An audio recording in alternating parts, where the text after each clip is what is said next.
আসসালামু আলাইকুম রহমতুল্লাহ। বর্তমানে আলুর কেজি 18 টাকা 20 টাকা কেজি খুচরা, পাইকারি তো 15 টাকা 16 টাকা, যা হোক না কেন। কিন্তু এই সিঙ্গারার দাম আগে ছিল, যখন আলুর দাম কম ছিল তখন ছিল 5 টাকা 6 টাকা 7 টাকা।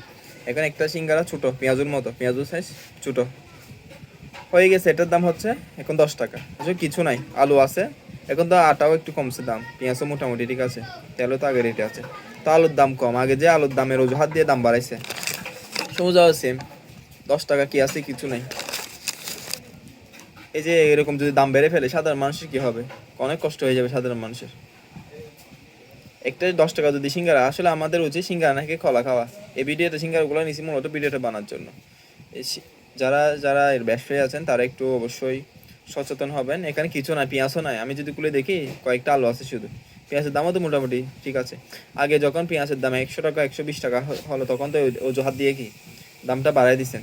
এখন সিঙ্গারার দাম কি, এটা অবশ্যই প্রতিবাদ করতে হবে। সিঙ্গারার দাম, আলুর দাম যেহেতু কমছে, তো এই জোহাতে সিঙ্গার দামও কমানো উচিত। না হলে 10 টাকা ঠিক আছে, সিঙ্গার সাইজটা একটু বাড়াই দেন, এটা পেঁয়াজু সাইজের মতো হয়ে গেছে। সবাই ভিডিওটা একটু শেয়ার করেন যেন সবাই জানতে পারে।